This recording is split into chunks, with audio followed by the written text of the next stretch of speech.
大家好，欢迎来到末路奇观。今天介绍日本的经典恐怖片《午夜凶铃》第一部《死亡录像带》。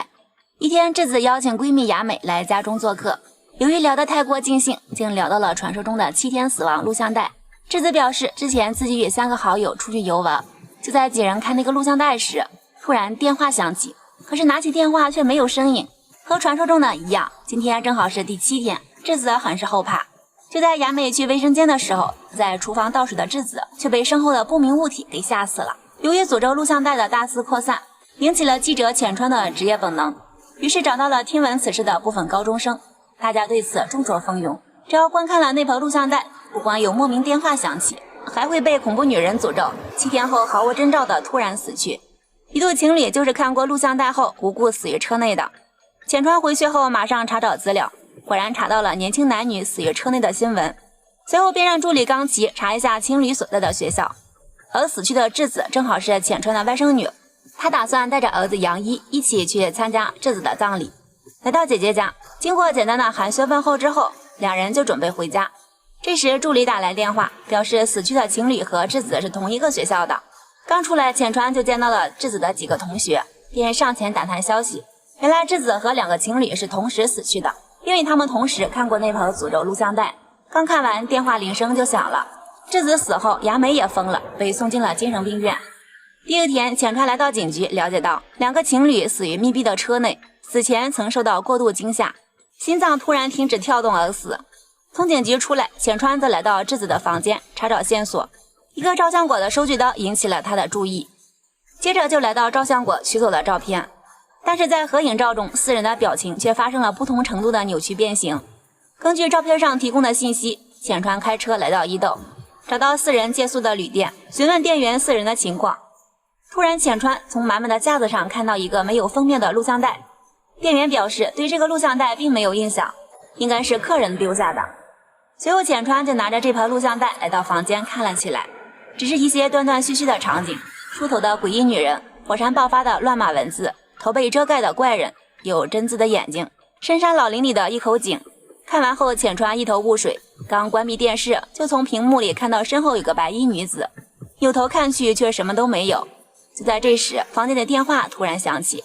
拿起电话却只能听到阵阵杂音。挂断电话后，此时正是7点08分，难道自己也中了这7天诅咒的毒吗？然后就拿着录像带匆忙离开了这里。浅川回到家，第一时间联系了前夫高山，并把自己的见闻告诉他。高山却不以为然，认为浅川就是多疑。为了增加说服力，他直接拿出照相机让前夫给自己拍张照片，而自己的照片竟然和那4个人一样模糊扭曲。此时高山才完全信服，并看完了那盘录像带，而这次电话却没有响。随后高山便让浅川帮自己重录一个，打算细细研究。第二天，浅川来到高山家，把复制的录像带拿出来，开始一帧一帧的观看解析。浅川突然发现女人梳头的角度很奇怪，因为从这个角度应该能看到摄像师。就在2人研究时，高山的助手高村来找他，出版社着急要高山的论文。随后2个人又来到工作室继续查看，发现录像的眼睛里有个针字，而头被白布遮盖的人手指着远方，好像在说指纹声响，亡魂再现。这句话正是三元山的一句方言。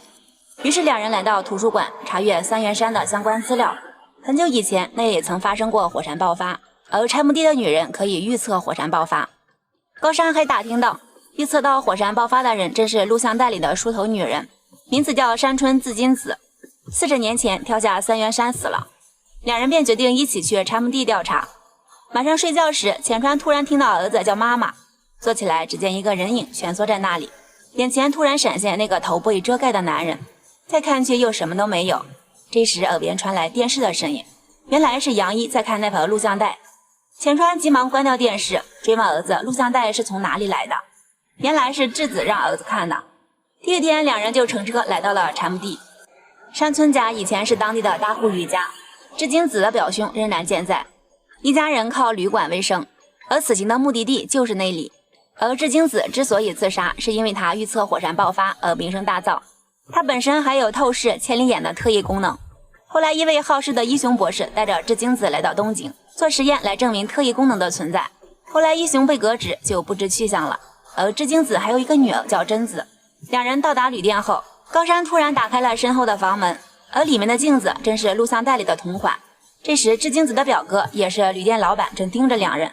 浅川急忙跑上去质问智金子是否有一个女儿，老板却矢口否认。晚上老板娘拿来一张智金子和一雄博士的合影，并表示这是和智金子唯一相关的资料了。次日高山找到老板打听智金子的事，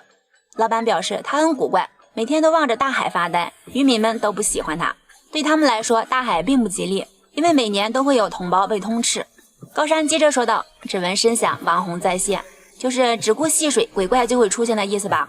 智金子能看透别人的内心，通晓对方最不想被人知道的事。说着老板就要离开，却被高山一把拽住说道，我也有一点这样的通灵能力，当时是你到处宣扬他的特异功能，把一雄博士叫来的吧？你认为智金子可以替你赚钱？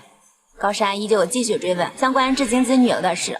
老板却不慎摔倒，高山赶紧前去搀扶，眼前却感应到这样的画面，当时老板和他们是在一起的，眼看着智金子做实验，此时跑过来的浅川也好像置身于当时的实验现场。智金子的特异功能猜对了所有题目，可下面一个记者却指责这是低级魔术，说完就瞬间死去。浅川也震惊地看着这一切，此时所有记者大喊他是妖怪，一雄博士则带着智金子准备离开。智金子突然停下，原来是贞子靠意念杀死了那个记者。这时贞子跑出来，来到浅川面前，一把抓住他，浅川瞬间就倒在地上，手腕上出现了几道淤痕。回到旅馆后，浅川就给同事打去电话，表示智金子自杀后，博士把贞子带走了，就算博士现在死了，但是贞子才40岁，让同事查一下贞子的资料。